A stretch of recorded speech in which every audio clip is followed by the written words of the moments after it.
आज चंद्रप्रभा पूरे 18 साल की हो चुकी है, पर अभी तक उसके चेहरे पर मुस्कुराहट नहीं आई। पता नहीं हमारी बेटी कब मुस्कुराएगी, कब खुलकर हंसेगी। जब से 5 साल की हुई है, कभी इसे एक बार भी हंसते हुए नहीं देखा। आखिर इतनी उदास रहने वाली राजकुमारी से कौन शादी करेगा? मेरी बेटी की शादी जरूर होगी और वो जरूर मुस्कुराएगी। उसी वक्त महाराज रतन सिंह राज्य में एक बड़ा ऐलान करते हैं। हमारी बेटी चंद्रप्रभा की हंसी कहीं खो गई है। यदि किसी ने उसको हंसा दिया तो हम उसकी शादी अपनी बेटी से कर देंगे और उसका अपने हाथों से राज्याभिषेक भी करेंगे। ये बात पूरे राज्य में आग की तरह फैल जाती है।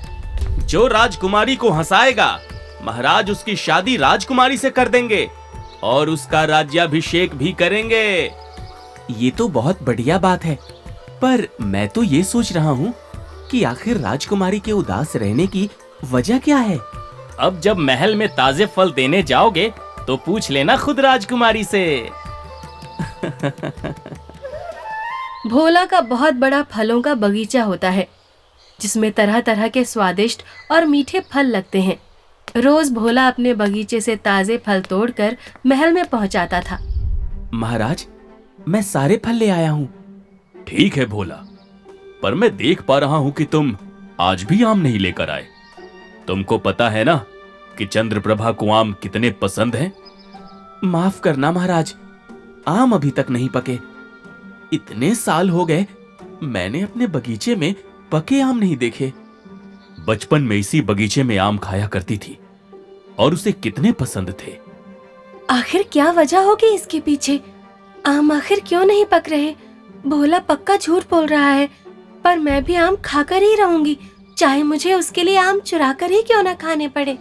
चंद्रप्रभा उठती है, धीरे धीरे अपनी जूतियां पहनती है, काला शॉल डालती है और महल की दीवार से लगे पिछले रास्ते से बाहर निकल जाती है।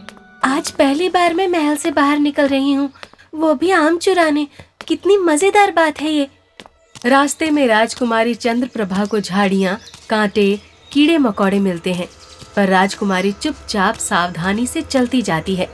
कुछ ही देर में वो भोला के बगीचे में पहुंच जाती है। रात के समय में पेड़ों पर चांदनी बरस रही होती है और तभी आम के पेड़ों के नीचे कुछ हलचल होती है। क्या कोई है वहाँ? भोला हाथ में डंडा लिए पेड़ों के आसपास घूम रहा होता है।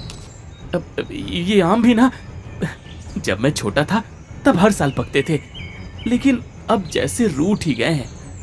कहीं इन्हें किसी की नजर तो नहीं लग गई? राजकुमारी चंद्रप्रभा चौंक जाती है कि भोला अकेला रात में आमों से बात कर रहा है। वो आगे बढ़ती है और छुपते छुपते एक आम के पेड़ के पास पहुंच जाती है। तभी उसके पैर से एक सूखी टहनी टूटती है और उसकी आवाज सुनकर भोला तुरंत मुड़कर देखता है। कौन है वहाँ? मैं हूँ। मैं कौन? राजकुमारी चंद्रप्रभा।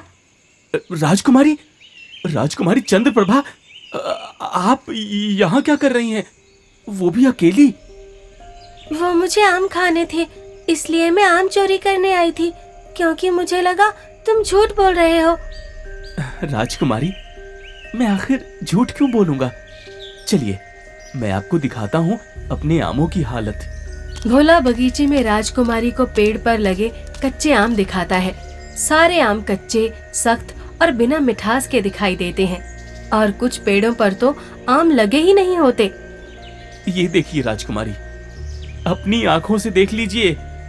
ये कैसे हो सकता है? सब पेड़ जैसे सुन्न पड़े हैं, एक भी आम पका हुआ नहीं है। यही मैं भी सोच रहा हूँ। बचपन में हर साल ये पेड़ बसंत के आते ही खिल उठते थे, पर अब। चंद्रप्रभा एक पेड़ के नीचे बैठ जाती है और उदास होकर भोला की तरफ देखती है। राजकुमारी, क्या मैं आपसे एक बात पूछूं? हाँ, क्यों नहीं, पूछो। आखिर आप कभी मुस्कुराती क्यों नहीं है? पता नहीं। पता है, अगर मुनिया भाभी और चंपा काकी से एक बार मिल लोगी ना, तो हंस हंस कर पागल हो जाओगी। अच्छा, पर क्यों? क्योंकि वो काम ही ऐसे करती हैं। कैसा काम? मुनिया भाभी को थोड़ा कम सुनाई देता है। एक बार उनकी सास ने उनको बोला, कि बहू जरा दही चाव में रख दे, तो वो दही छान के ले आई। काकी ने जब बोला दही छान के क्यों रखी थी, तो बोली आपने ही तो बोला था दही को छानने के लिए।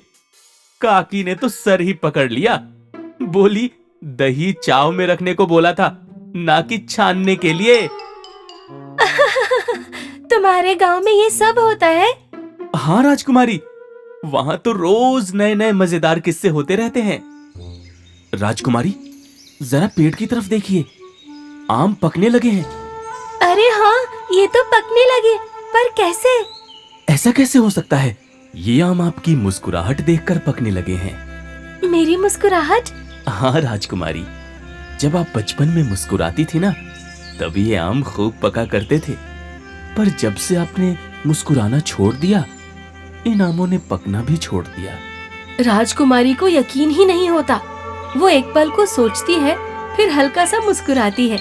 उसी क्षण पेड़ के सारे कच्चे आम एक झटके में पक जाते हैं और आमों की मीठी खुशबू हवा में फैल जाती है।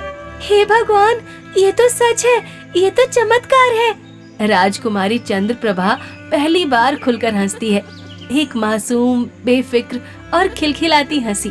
और जैसे ही वो हंसती है, आसपास के सभी आम एक एक करके पकने लगते हैं। वो खुशी से झूम उठती है। राजकुमारी हंस पड़ी, राजकुमारी हंस पड़ी, आम भी पक गए। वाह रे भगवान वाह, ये तो चमत्कार है। क्या ये सच है? क्या मेरी हंसी इन आमों की मिठास थी? हाँ राजकुमारी, आज देखो कैसे आपकी मुस्कुराहट से ये सारे आम पकने लगे हैं। और आज जब मेरी मुस्कान वापस आई तो आम भी मुस्कुराने लगे।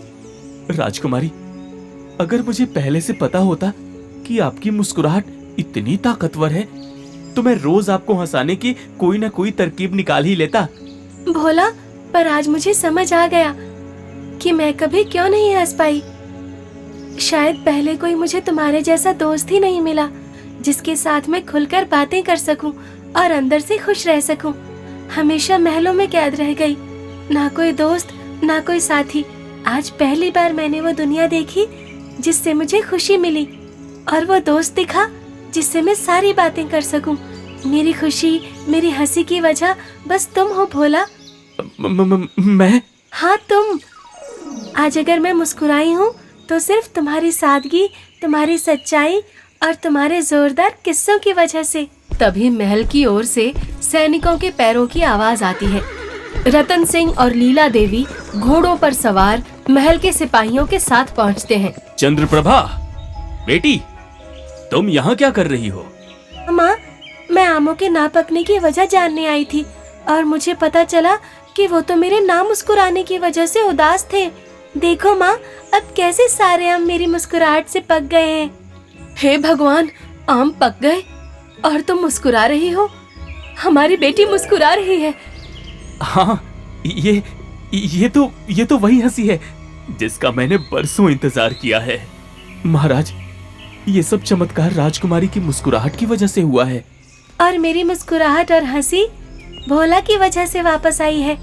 तो अब हमें जवाब मिल गया है कि हमारी बेटी को कौन हंसा सकता है।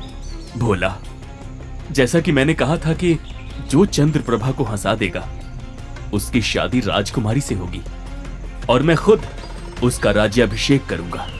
पर मैं राजकुमारी के लायक नहीं हूं। बेटी चंद्रप्रभा, क्या ये भोला तुम्हारे लायक नहीं है? क्या तुम्हें इसे विवाह करने में कोई आपत्ति है?